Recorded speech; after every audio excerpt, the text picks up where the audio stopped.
But I think it's really, really important right now to come and speak to young adults, because at this state right now the current climate is so crazy with all of the social media and how that's really changed the way people think. At this point in your life, you know, you're away from home and you don't have like the guidance of your parents and stuff like that. You don't necessarily look at your teachers and stuff like that as people you can go to talk about all of the actions that's going on. And it's really very serious stuff that can impact you once you get out into the working world. Via Facebook, via Twitter, there's a lot of different behavior that's now instantly broadcast and pretty much start following you for life. So this is the stuff, and you're grown and you're going to do whatever it is that you want, but I just want to provide a voice of context, if that makes sense, that yes, I'm not here to say that sex is not good, that it's not something that you guys are not going to enjoy and do and experiment with. Now it's really the time to make those mistakes and stuff like that, but without, I think, a voice of sort of reason to say, look,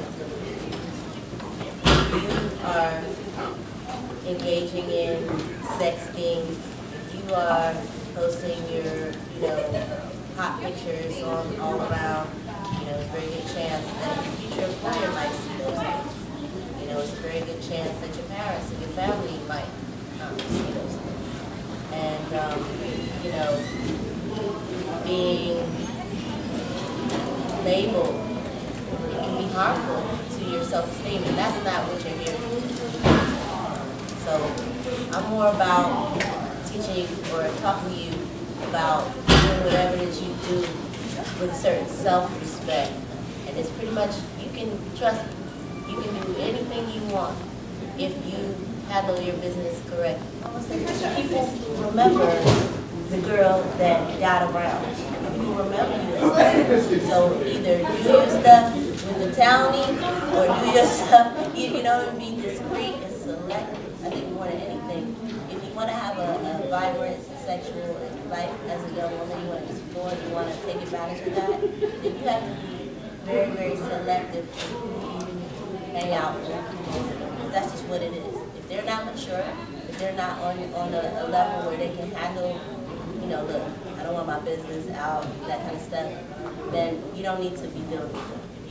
Your instinct tells you that, you know, this is the person who's going to be running his mouth, then you need to, you know, not deal with others.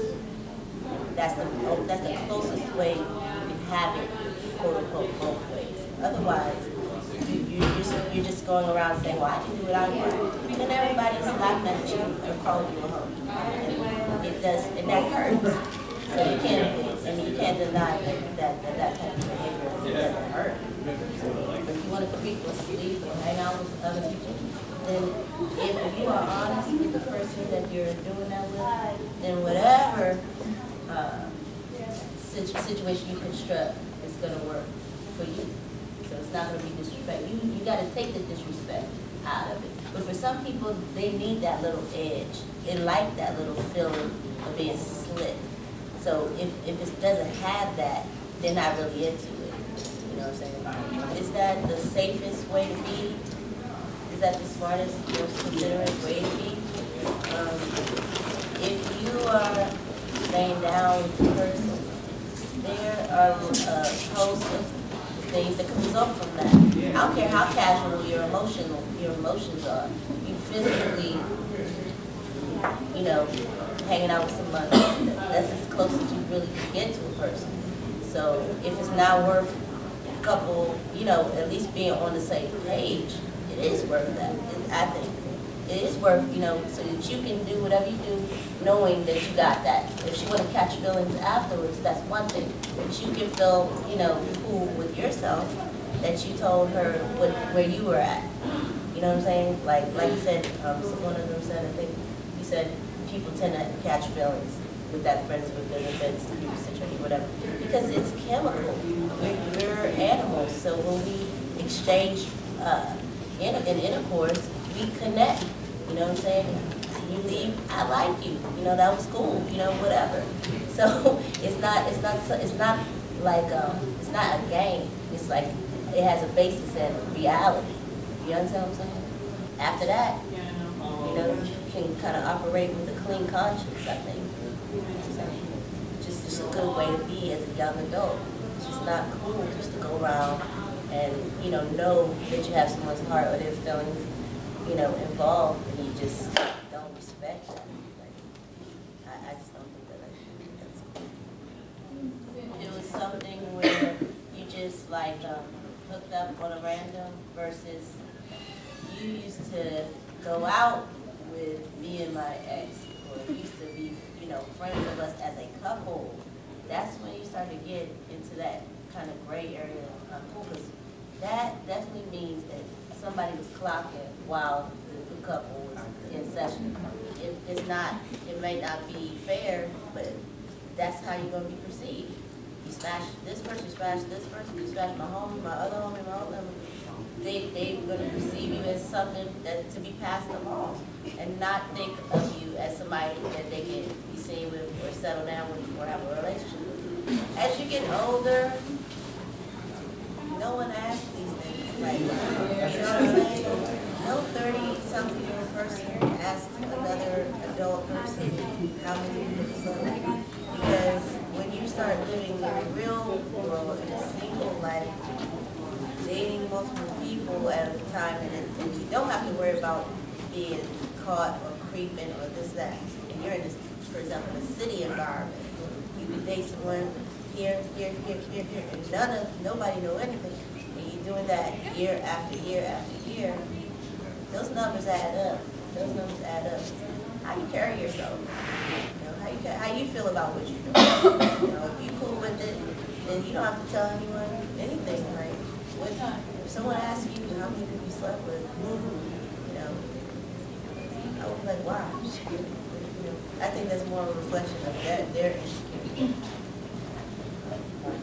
And your man is telling you, yeah, I kissed the dude, it's so, you know, but I'm straight. You know, how did you even get in that situation? How, you know what I'm saying? Listening to your instincts about relationships and sex, and I think for a young person, getting in touch with that voice that's telling you what's okay for you, what works for you, what makes, you know, you feel good in terms of your character. These things are really important. They have a big impact on the person that you become eventually.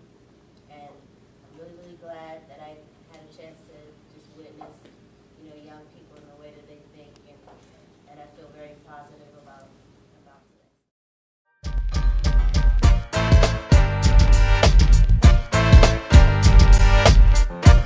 Shout out to Kiki Rockstar.